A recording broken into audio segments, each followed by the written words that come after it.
Good morning, everyone. Good morning. Good morning. Hello. Good morning.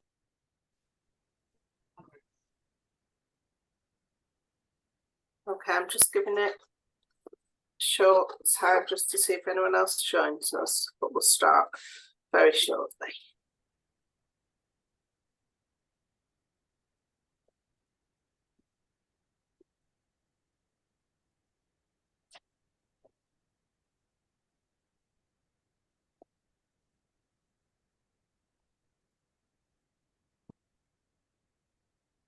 But just before we start, just remind everyone, if you put yourself on mute, you're welcome to unmute yourself to ask a question at any point, but just to keep the background noise to a minimum if you stay on mute, unless you're asking a question, please.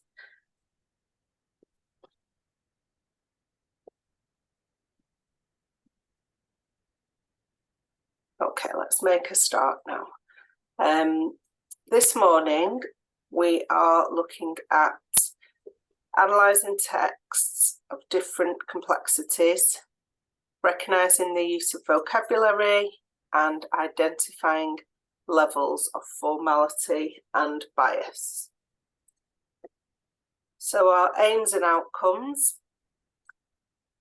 So by the end of this session, you must use information in text to answer a question for a particular purpose.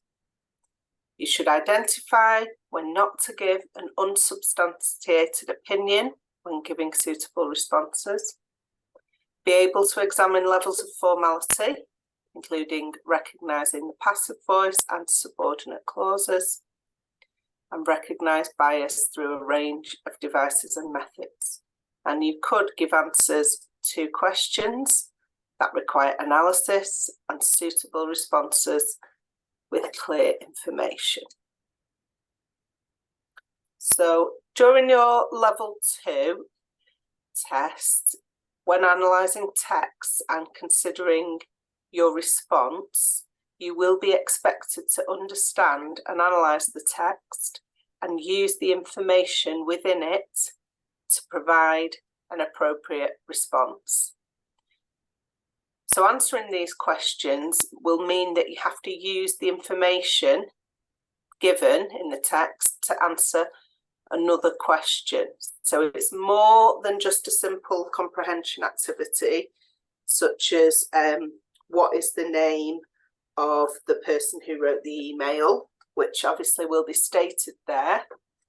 It's about analysing, thinking about what the text tells you, and coming up with an answer. And to do this, you'll need to support your answer with evidence from the document, making sure that you're addressing the question, addressing what has been asked. And you must make a clear choice considering the text in detail. So you need to provide comprehensive explanation, which means you need to give examples. So you need to use the text to give examples in your answers. So here we've got some questions, example questions of what you might be asked. Your friend thinks that flexible working is a good idea. Use document 2 to say whether you agree or not. So in this case, you'd need to look at the text, which is document 2, read the information that's in that text, which is going to be about flexible working, and then use evidence from that text to say whether you agree or not. Your friend wants to apply for work experience. Use document 1 to advise what they should do. So again, reading that document 1 again, reading it in detail and using evidence to advise what they should do in your answer. Your friend believes that ATHE doesn't work. Use information from document 3 to change her mind. So you're going to be giving a biased, one-sided argument there. If you're trying to change someone's mind, then you're going to be giving information from one side of the argument. Analyse all three documents or compare document X to document Y and explain which document is the most biased. So again, you would be using the information given in the text, analysing it, and then using it to explain your answer.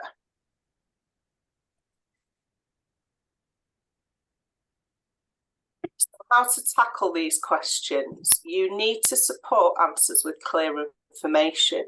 So look in the text that the question refers to. So look in that text. Are there facts and figures to back up your opinion? So we have looked at a number of different texts during this course, and we know that some of them do use statistics and other facts and figures to give evidence. So can you use these to back up your opinion? And you need to remember that when these questions are asked, it's not about what you already know, but what you can use from the text. So there's an example there. Your friend believes that ATHE doesn't work. Use information from document 3 to change her mind.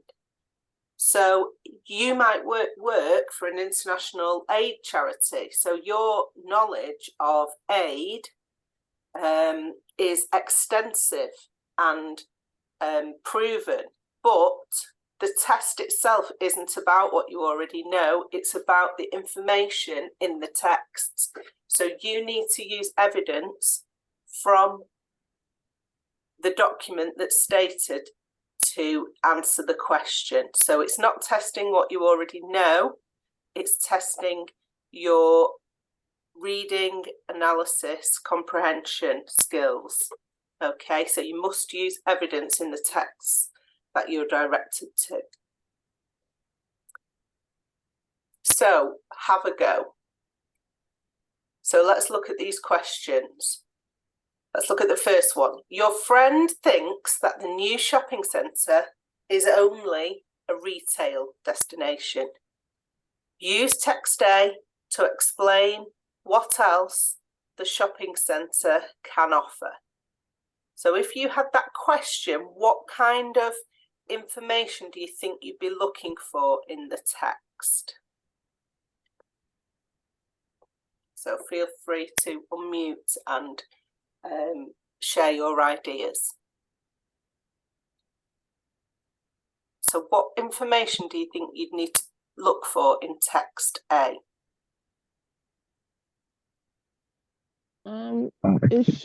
It should provide other shops apart from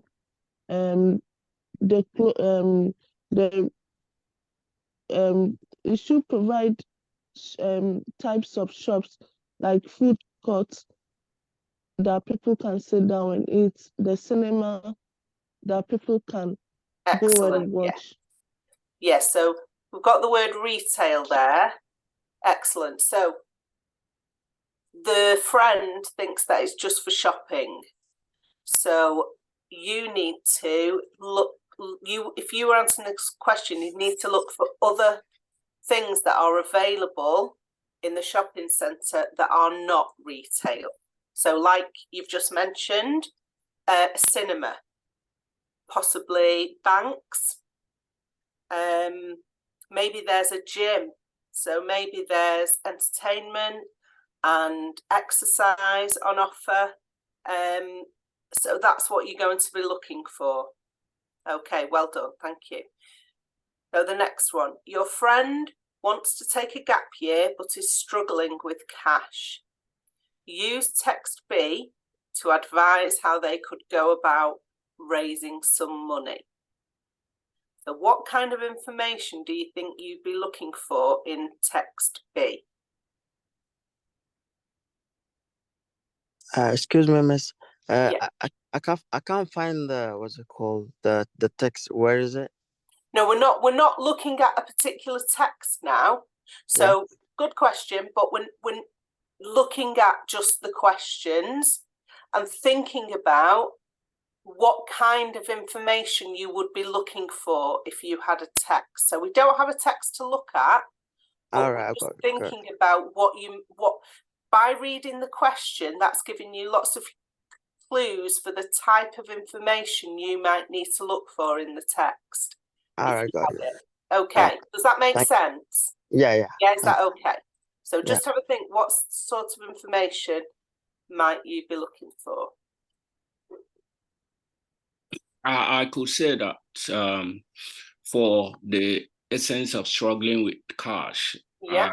I could just put in maybe teaching or going into teaching English as a Okay, so you might look for so you might look for information about work that they could do. Yeah.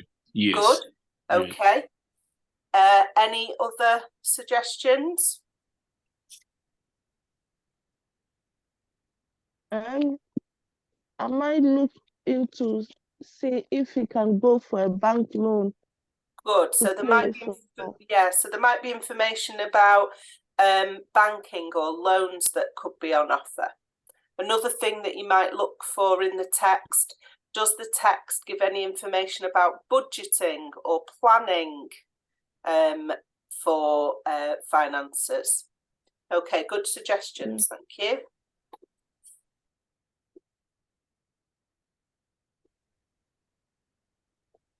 So formality versus informality. So you'll need to recognise levels of formality in texts. So we've got some sentences here, and I want you to read them and then think about what order they should go in, from most formal to least formal. So the most formal would be first and the least formal last. So I want you to think about what should be first, what should come next, and so on. I'll give you a few moments to read them, and then you can decide.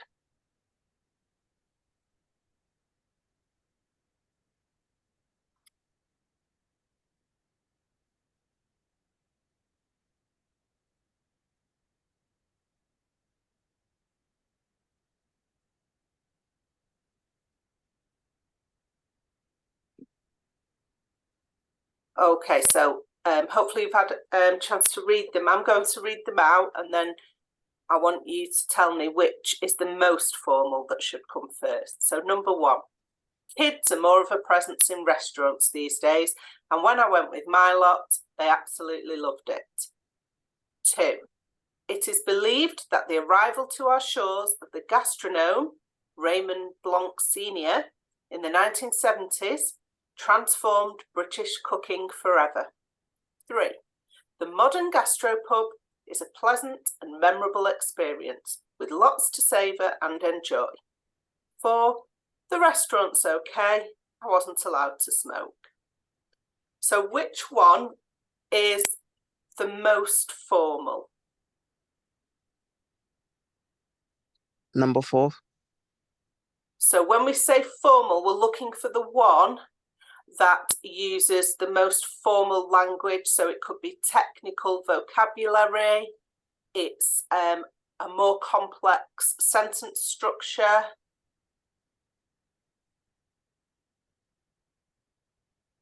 Number 2. Good. So number 2. And why have you chosen number 2? What about that one? Miss, I just think and choose a number. I thought I was going to be wrong.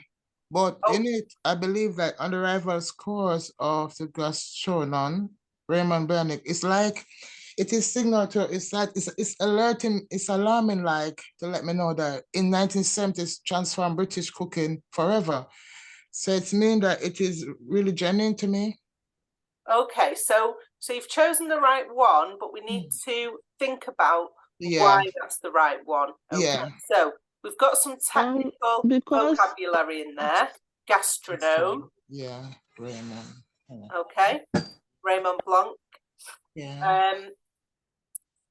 Transformed. So we've got more formal vocabulary. So rather than just changed, it's transformed British cooking. We've also got a complex sentence structure with a subordinate clause. So you can see here, we've got this part here. I'm just going to put a line at the beginning and the end. So this is a subordinate clause. Raymond Blanc Senior in the 1970s. So it's a complex sentence structure, which is more likely to be seen in formal sentences. Okay, so that is the first. That is number one. Okay, so I'm just going to write the number next to it. Okay, which one is should come next? So that's the most formal. Which sentence also looks formal? So it's not using colloquialisms, it's using proper English. Does anyone have an idea? So it might have some technical vocabulary. I'm sorry, can you just mute yourself unless you are answering or asking a question, please? Just because it makes it difficult for other people to hear. Okay. It's 3. Yes, 3. And what's made you choose number 3? Because it said the modern gastropub is present. So the present there is showing how the modern gastropub is so present. Good. So we've got pleasant. So we've not just got it's nice. Yeah. Okay. And the memorable experience.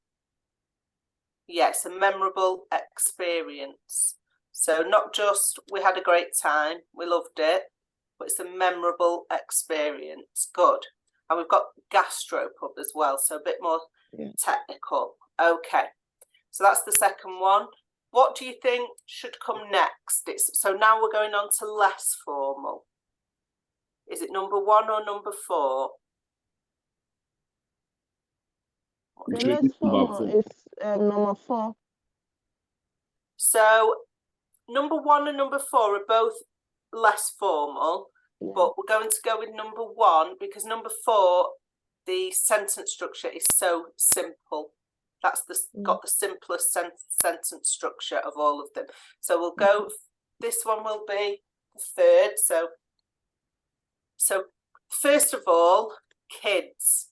So we're using colloquial language. If you were writing more formally, you'd write children. Children. Okay, rather than kids. So kids is just everyday colloquial vocabulary. So are more of a presence in restaurant these days. Okay, these days. So it's less formal. My lot. When I went with my lot, so what's he talking about when he says my lot? What does he mean? Money. Pardon? Money. So he's gone to the pub with my kids are more of a presence in restaurants these days. And when I went with my lot, they absolutely loved it. He's referring to the kids. Yeah, so he's referring to his children, my lot, okay? Or his children or his family, good. Okay, and the last one, really simple sentence structure. We've got 2 sentences, really simple. The restaurant's okay. We've got the contraction here. We rather than the restaurant is, we've put this person's just written the restaurants, which is might be how you would say it, but it's not formal written English. The restaurant's okay. Okay is not a word we would use in formal written English or even formal spoken English so much. I wasn't allowed to smoke. Okay, very informal, not really getting much information at all there, and we've got that contraction again. I was not, it would be if it was more formal. Does anyone have any questions about that? Does that make sense? Okay, so I'll just rub these out.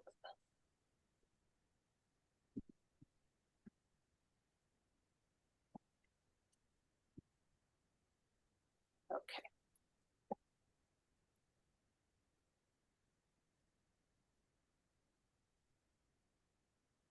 So we've done that, and you can see there that we put them in the right order.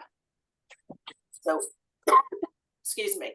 So look at the features. So if we look at these sentences, the features have been pointed out to us. So let's look at the first sentence, and it's showing us how to spot the formality. It is believed that the arrival to our shores of the gastronome, Raymond Blanc Sr. in the 1970s, transformed British cooking forever. So we've got the passive voice, so it is believed rather than I believe. Okay. We've got that technical vocabulary which we spotted, the gastronome. We've got a subordinate clause, so the sentence is long and complex. The modern gastropub is a pleasant and memorable experience with lots to savour and enjoy. So we have got some formal vocabulary, longer words, and the sentence itself is still quite long and complex. Kids are more of a presence in restaurants these days, and when I went with my lot, they absolutely loved it. So it's got the first person there, but it's informal. I went with my lot. There's lots of colloquial language. The sentence is still quite long, but the other elements, the colloquial language, first person shows us it's more informal. The restaurant's okay. I wasn't allowed to smoke. So we've got those contractions highlighted there, and the fact that it's just two short, very, very simple sentences. So here we've got some features of formal and informal language. So if you just have a look at those for a moment.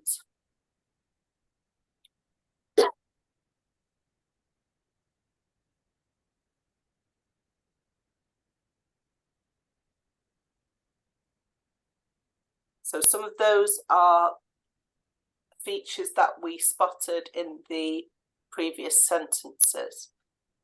So formal language is using longer technical vocabulary and avoids contractions. So it's written in the third person. It avoids cliches. So it might say something like the newspapers sold extremely well, as opposed to if we look in the informal language box, the cliche might be they sold like hotcakes. Okay, so the formal language would avoid things like that, those cliches. So it avoids using second person pronouns like you, and would use vocabulary such as one, ones, the reader, and so on. So last week we looked at imperative or command verbs and sentences. So rather than saying refer to, go to page, and so on, it would be, they wouldn't use that. They'd use please refer to, just to add that. It's kind of politeness in the formal language. It has been noticed that that passive voice, longer and more complex sentences with subordinate clauses. So we had a look at those in the example sentences. So informal language, and we spotted these. Colloquialisms such as kids, which we did spot there. Contractions again, something we spotted. I, you, we. So using the first and second person. Cliches, which we've already looked at. Direct address, so talking to you. You might like this. you might want to go and look at this. Command, so again, we've looked at that. And active voice, we have seen that. And short and simple sentences. So that's, again, that last sentence we looked at, really short, simple sentences. It's really shows you that it's more informal.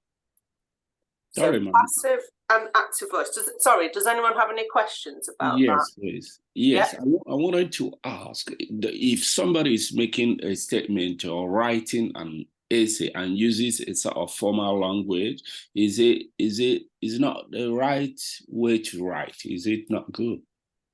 So if you're writing a formal text, yeah, and use informal language. Yeah. So it's not a hard and fast rule. So it's not a definite that you can never use it. Yeah. But what we're looking at here is when we're reading a text, yeah, all these features are clues to us of what type of text it is. So you may see it sometimes. Of course, in a formal text, there is likely to be a few short and simple sentences. To add impact, sometimes a short, snappy sentence is used. But overall, looking at the text as a whole, the informal features will not happen very often. Okay, so it's not 100. It wouldn't be 100% wrong to, for example, to have a short, simple sentence, but you wouldn't see it very often, and those other features would be present that show you it's more formal.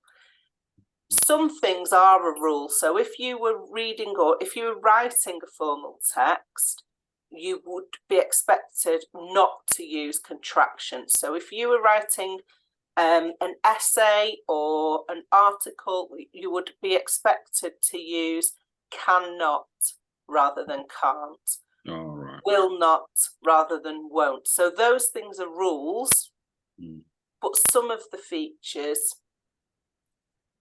so as I gave as an example, those short, simple sentences, you might still see them, but the overall features would show you it is formal.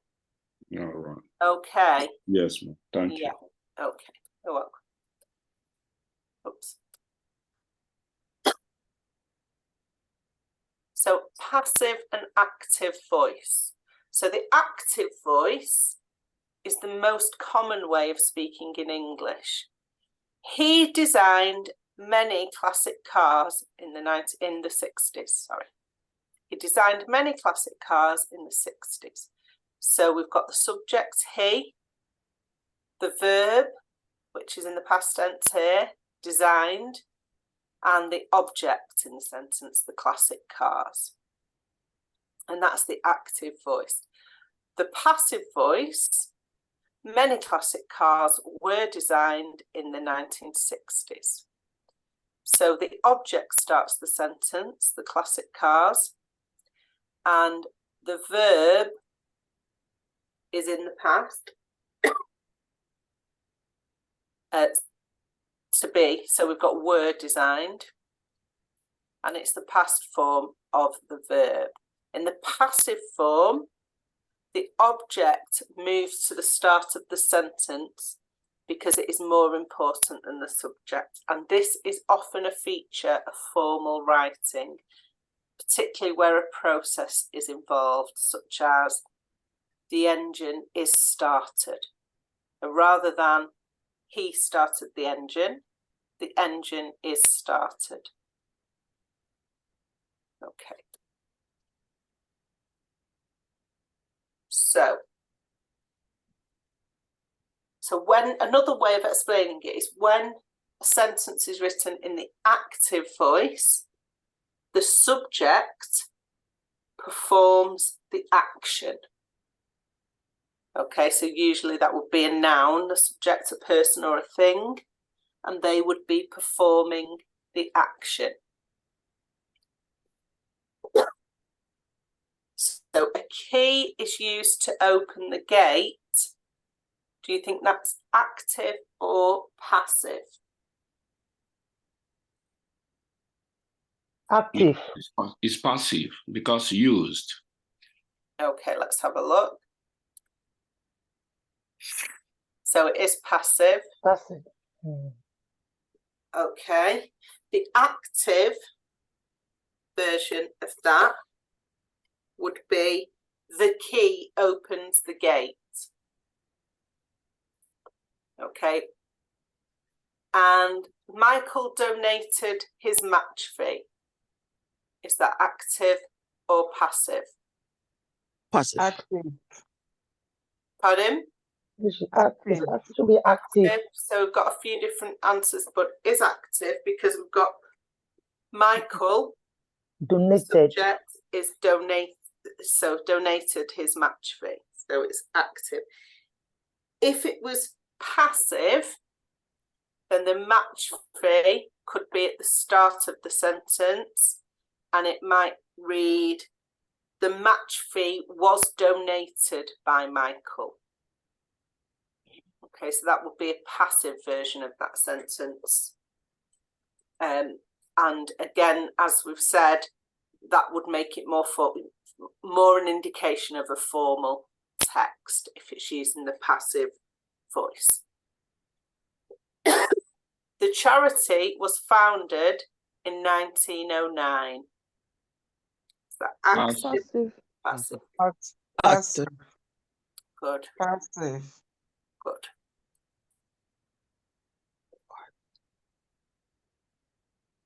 Oh, sorry. So passive, the charity was founded in 1909. If we put that into an active voice, they founded the charity in 1909. Okay, that would make it an active voice. Roses were planted there in June. Active or passive? Passive. Good. Passive. It's passive. The action is being done to the roses rather than them doing the action. Okay, so if you look at this active voice, this sentence, Michael, he is doing the verb. He's donating. But if you look at this sentence, roses were planted. So the planting is being done to the roses. So the roses are not active, they are passive. So that's a passive voice. Good. It is quite a tricky one that need to maybe have a look at that. There's lots of help you can get online, lots of examples to help you grasp that. It is quite tricky. So we did look at direct commands, I think, in the last session. And informal language uses imperatives, which are the direct commands. So buy now, pay later, change your lifestyle with a low carb diet, go to Spain, and see. So some of those sentences, they sound like they could be used in an advert or a leaflet or possibly a headline. So they're more immediate, emotional and personal. So they are using a second person there. If it wasn't the imperative, it would have the second person you. So you change your lifestyle. You should go to Spain and see. But it's the imperative. So we don't include the person we're addressing it to. But we're giving them a command. We're telling them to do something. And that's informal. But in formal texts, the language would avoid those sorts of imperatives. So you might see things like, please refer to diagram B. If you prefer, you could sell your car through auto supermarket. Visiting Turkey is a delight. So it's less emotive and it's a bit distant as well with that formal language. Okay, is there any questions about that? Okay, so again, this is something that we have looked at in a previous session, subordinate clauses.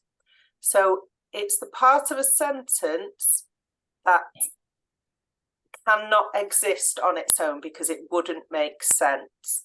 So a subordinate clause is one that adds information to a main clause. So a main clause could exist as a sentence on its own, but the subordinate clause would not make sense on its own. So we've got some examples here. The Pope, who turned 64 on Wednesday, left for Brazil last night.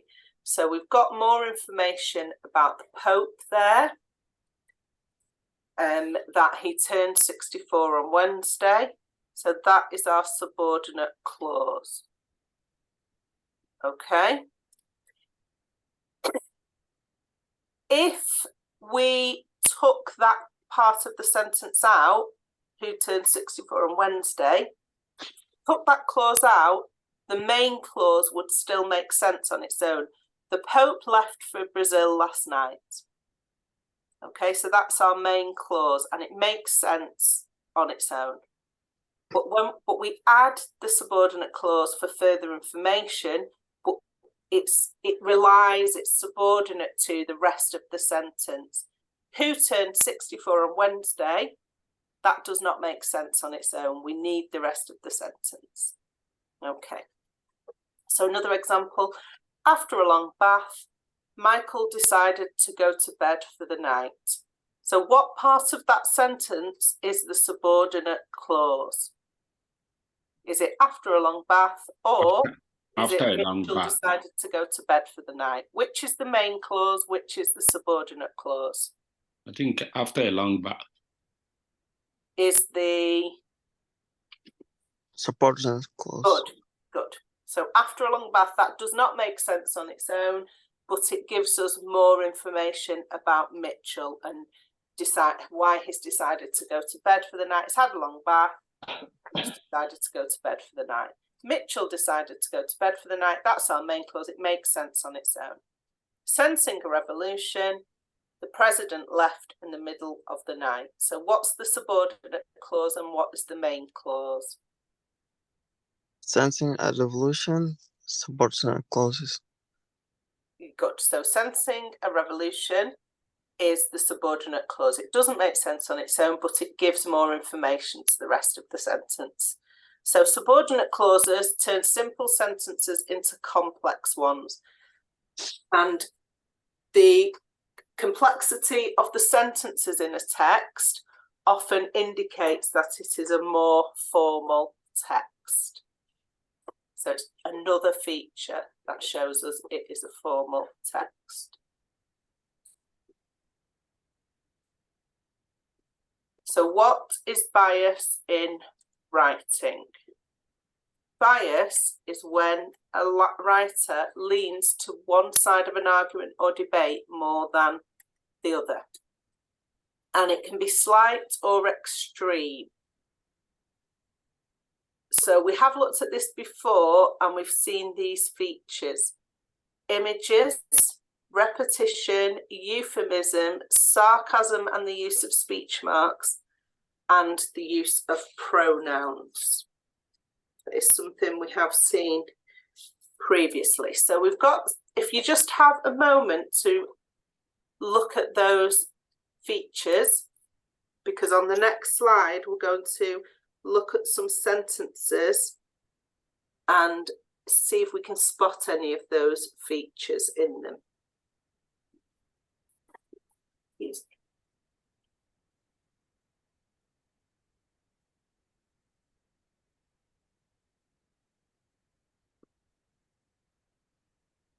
Sorry, ma'am. What is euphemism? Pardon? What is euphemism? Oh, euphemism. Yes. So a euphemism is a sentence that is used because we don't want to say the real sentence. An example that's usually given is, rather than saying her grandfather died, a euphemism would be her grandfather passed away. All right. Okay, so it's a way of using language to make something, to say something another way. Okay. All right. Excuse me, I seem to have developed a little cough this morning. Me too. I'm sneezing. That time of year, I think, isn't it? Yeah, I think so. Can we say in euphemism that somebody has kicked a bucket? You know, in Africa. Yeah, exactly. Yeah, kick the bucket. That would be a bit. It's not something you'd, because often a euphemism would be used when an expression's like a substitution because something's unpleasant or embarrassing. So you might say, I'm going to the bathroom rather than I'm going for a wee, for example. Because it's, you know, people might think it's embarrassing to say what they're doing, so they just say, I'm going to the bathroom. But so you might well say someone's kicked the bucket, because to take the tragedy out of it, you probably wouldn't use it for, you know, when it's just happened. Because, you know, someone might be upset, but it is something, it is an example of it. Okay, good. Right, okay.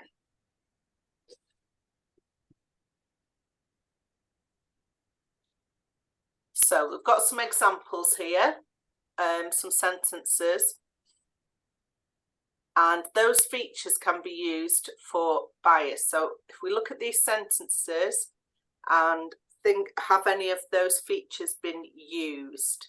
There might be more than one right answer for these. So if we look at the first sentence, the basis of any good education is science, science, science. That's a repetition. Good. So repetition's been used. Science, science, science. So it excuse me. So it gives impact. Using that repetition gives impact to the sentence, which the person writing this wants us to believe that science is the basis of a good education. So repeating that enhances the impact and shows that that's what their argument is, that's their bias. Prime Minister Smith, or Silly Billy as I call him. Is a sarcasm. So it's sarcasm, yeah. Good. So they're calling it, we can tell the bias because of the name Silly Billy. So they're being sarcastic there. That, you know, it's I think we can assume that this person isn't a fan of the Prime Minister Smith. Okay, good. So they've used sarcasm. This England team is sure to win the World Cup.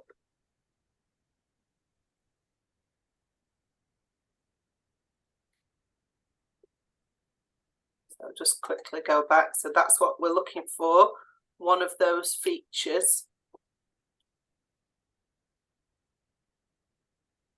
So this England team is sure to win the World Cup.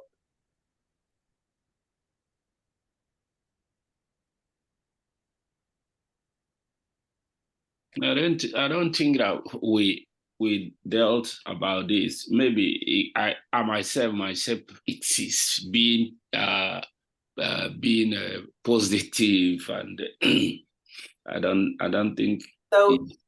So this one, if we look back, so the feature that's used here is the sarcasm and the use of speech marks. So because they've put sure in speech marks, it's they're being sarcastic. Yeah, So it yes. shows the sarcasm. Does that make sense? Yes, yes. Yeah. So this person, they might even be an England fan, because the England team don't, if we're talking about football, the men's team don't always do that well. Or they might not be an England fan, and they might be making fun of England fans who were saying, oh, it's coming home and all that. So somebody here is being sarcastic. They don't believe that word, sure, and that's why they've put speech marks or inverted commas around it. Yeah. Okay. Yep. So the last sentence, I may have dropped this vase, but it's their responsibility to pay for it. I may have dropped this vase, but it's their responsibility to pay for it.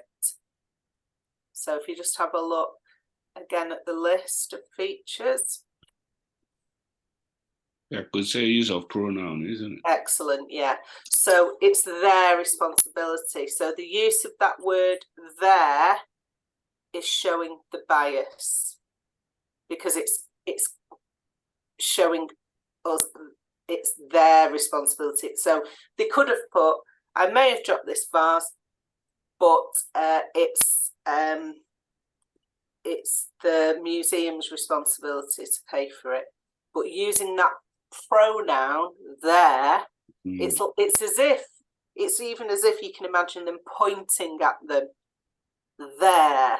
It's their responsibility. So it just emphasizes whose responsibility it is and shows us the person, the writer's bias. Okay. So other ways of detecting bias in a text.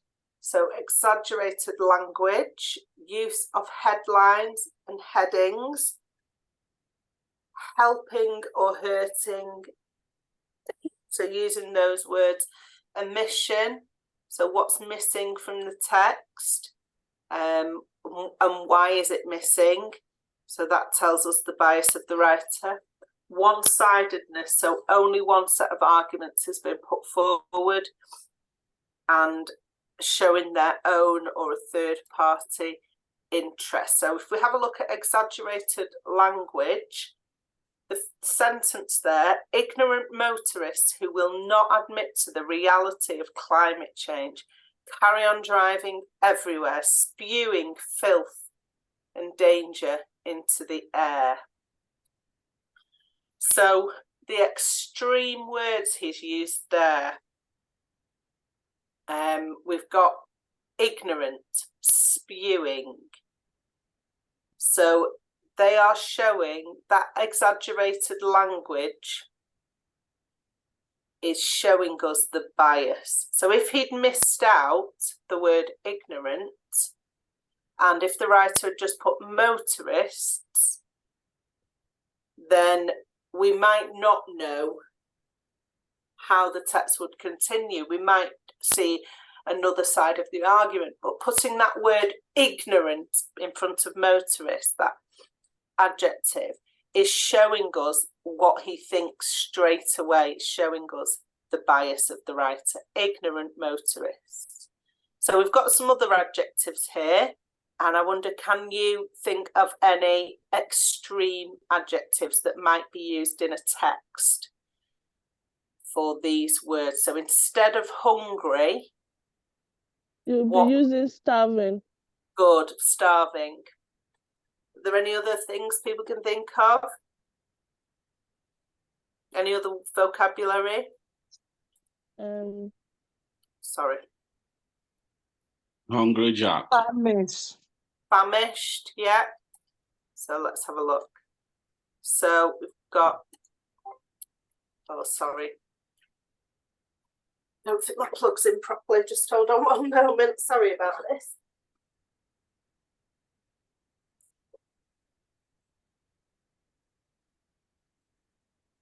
Yeah, so if you look at the words there, they could all be used. So nervous and hungry, starving. The person was starving. They were famished. Okay, good. Old. what euphemisms could we use for the word, sorry, not euphemisms, we're on exaggerated language. So what exaggerated vocabulary could we use for the word old? Aged. Aged. Elderly. Elderly. Okay, so we've got more extreme language here. Ancient.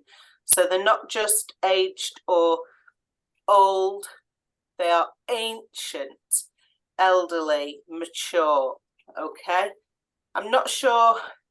I think ancient is the most extreme one there that we'd use. Yeah. Okay. Good.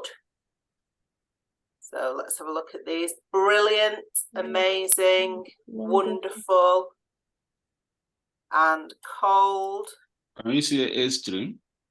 Pardon? Can you say in good, extreme, excellent, I mean? Yep, good. Yeah, so we could have excellent. Yep. Cold, freezing. So you hear that, don't you? When the October, November starts, I'm freezing. Perishing, bitter. It's bitter outside. Okay, so exaggerated language. Good. So look at this headline: wonder drug invented, it destroys fat cells.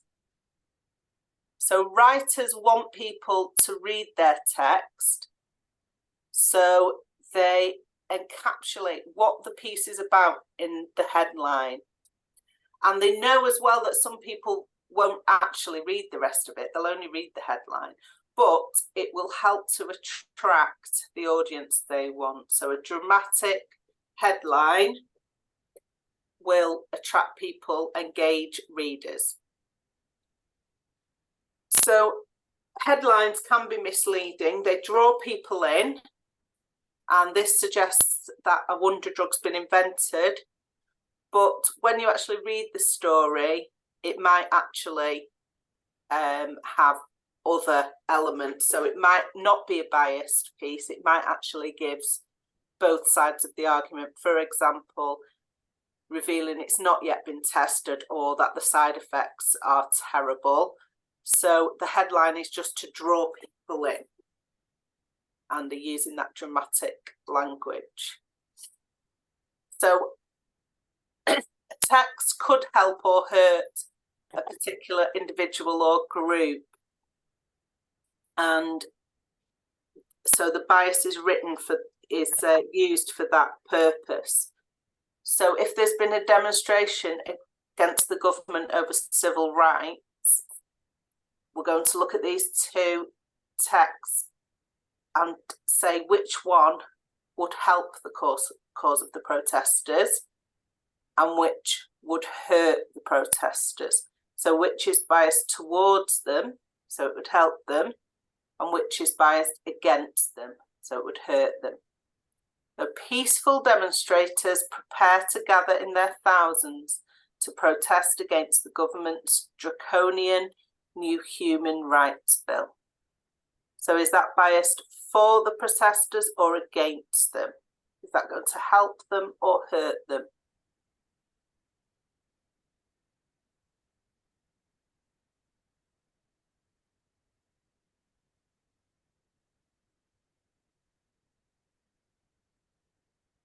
So peaceful demonstrators. Is that being positive or negative about the protesters? It is positive. It's positive, isn't it? Positive. Okay, so Peaceful. so this is biased towards them. It's helping them. They're peaceful, and also they're protesting against a draconian new bill. So, you know, it's old fashioned, it's harsh. So it's for the protesters. The second sentence is biased against them. Police ready themselves for angry mob of dissatisfied agitators. So that vocabulary there, angry, dissatisfied, agitators. So that is biased against them. So we can see there how the same story can be biased one way or the other. And this is often seen in newspapers which report the same news stories, but depending on the political slant of the newspaper, they will be reported in very different ways. Okay, so that's a good way to look at bias, is to look, if you looked at a story in, for example, the Guardian newspaper or online, so this is something you could do to have a look at this.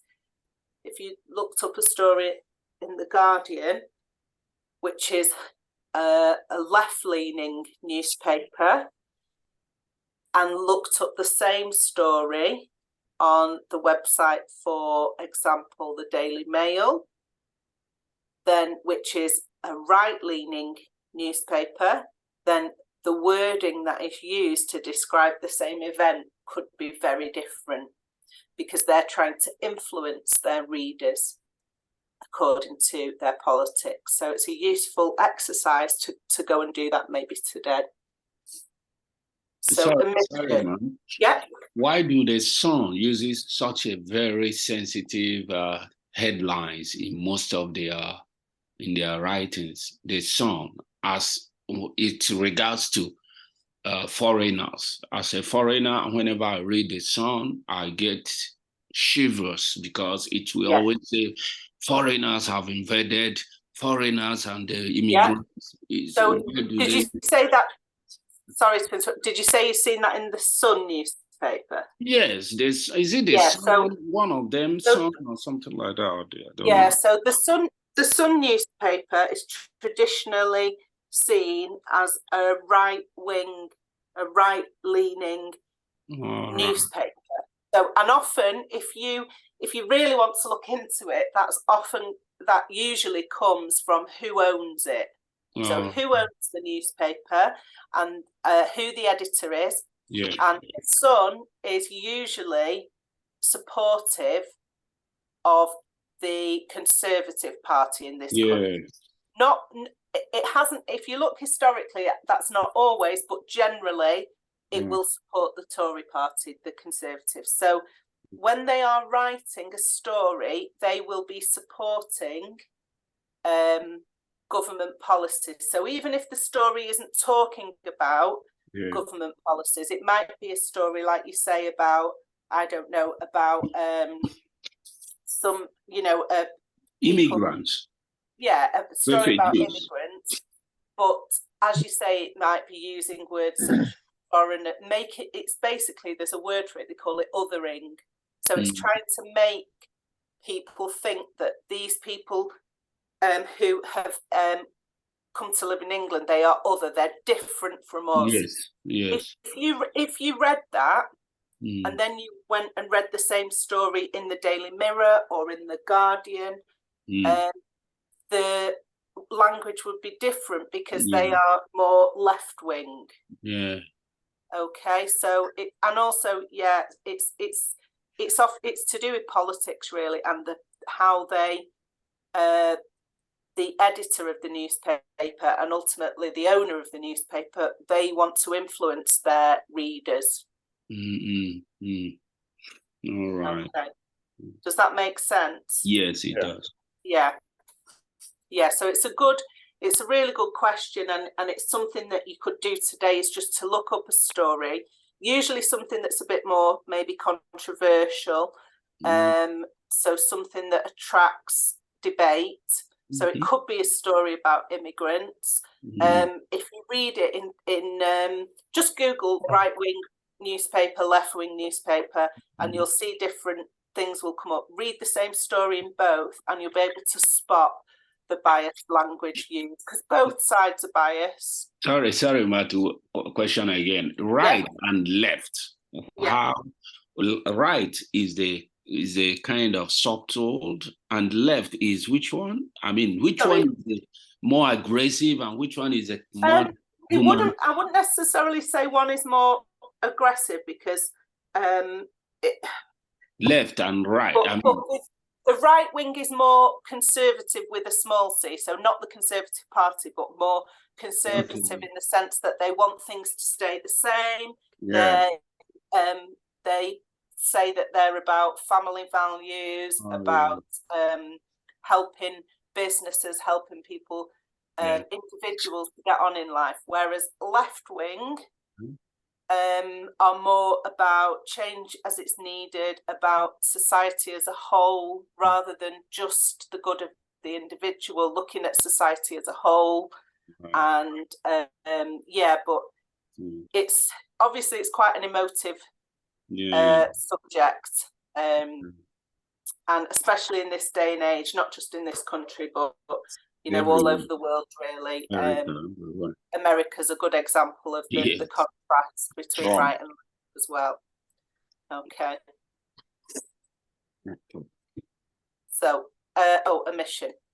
So that means that something's missing, and it can change the meaning hugely. So if we look at this example, the actor died peacefully in his sleep, the star of so many wonderful films. He was loved by family and fans alike and will be sorely missed.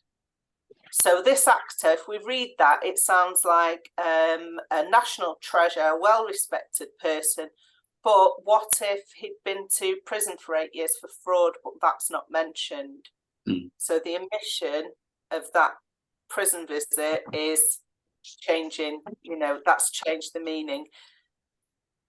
And if we look at this Football Manager quote, I've really enjoyed my time at the club, but the relegation was a low point. But the full quote should have been, I've really enjoyed my time at the club, winning 4 league trophies, but the relegation was a low point. So omitting the part about winning the 4 league trophies makes this quote quite negative. But actually, the full quote shows that it was quite a balanced statement from the Football Manager, talking about, you know, the good times and the low points. So that omission and any other omission can have a dramatic impact on the meaning. So one-sidedness and lack of balance. So a fair piece of text should be balanced and multi-sided, but it might not suit the writer's purpose. So listen to this extract and then I want you to tell me what's wrong with it. Mobile phones are a great invention. They allow users to be contacted at any time of the day. They mean you can be online anywhere in the world. They are small, portable, and you can download games onto them to play on the bus or train. So what's wrong with that statement about mobile phones? So sorry, there's a message in the chat. If you have another lesson at 10, feel free to log out and catch up later. The office will put this we'll make a recording of this session available, so you can just watch the last few minutes. If you need to go to another lesson, that's absolutely fine. Okay. How many more minutes for it to conclude? No? Okay, yeah, we'll carry on, but if you need to leave, just leave, that's fine, and you can just watch the recording at a later point. Okay. So, what's wrong with that statement about mobile phones? Does it give us a fair and balanced opinion about mobile phones? Is it positive and negative? Is it just positive? Is it just negative? What do you think?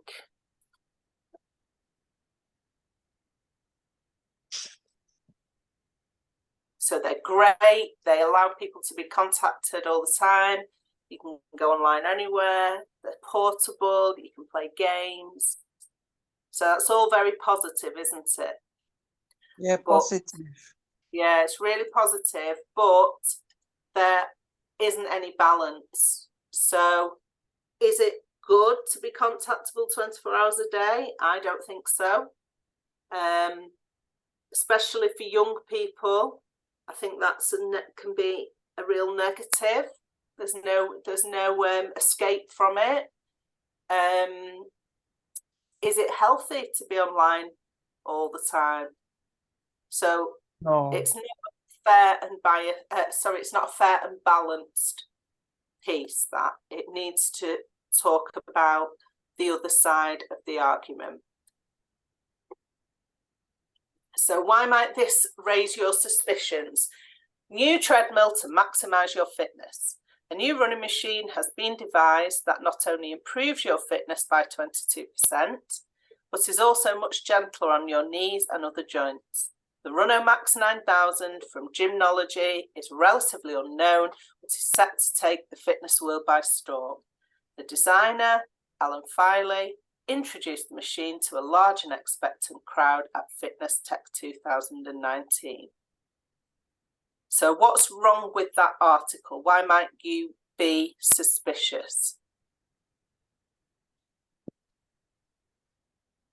Have a look under the picture.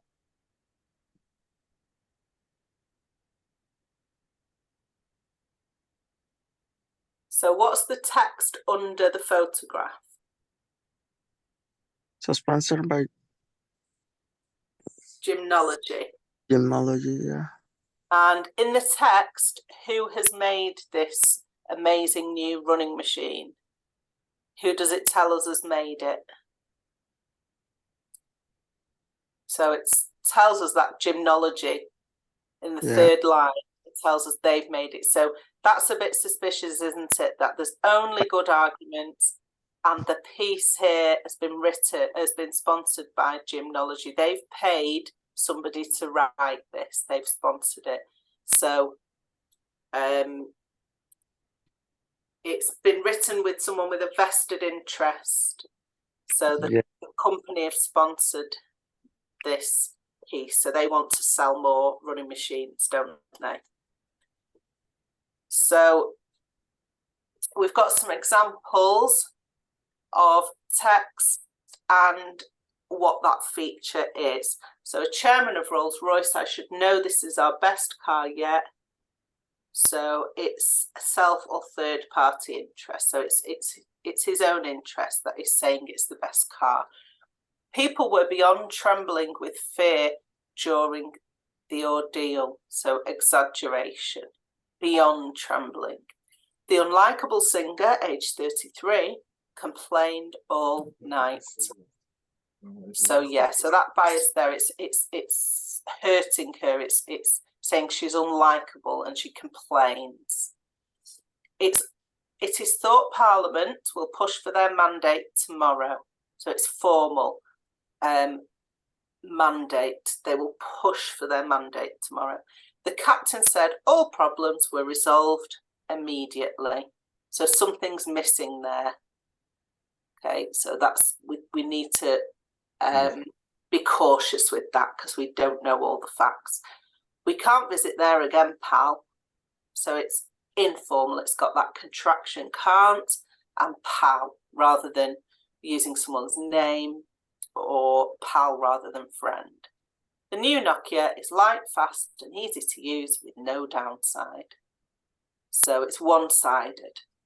Okay, everything is 100% good about it. There's no downside. That's one-sided. So what does analysing a text mean? Finding a specific piece of information, understanding inference, providing a summary, or examining it in detail.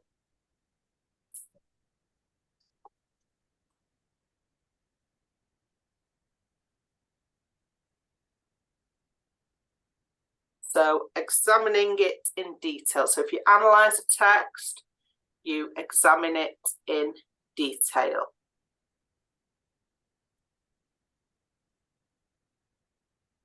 What is an appropriate response? So if you're answering a question, what is an appropriate response? One that is fit for purpose in relation to the question asked. one that provides a significant level of detail, one that provides direct quotes, one that is totally comprehensive. So what's an appropriate response?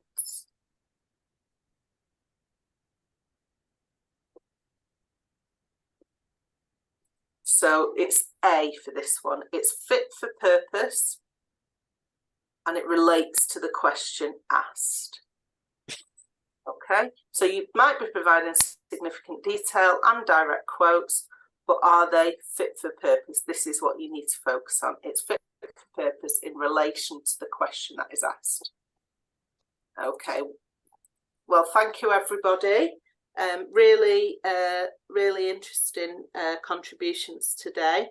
I think that really helps with your understanding and developing your knowledge. So thanks everybody for your contributions today, and hopefully I'll see or speak to you tomorrow in our writing session. Have a good day, everybody. Thank you.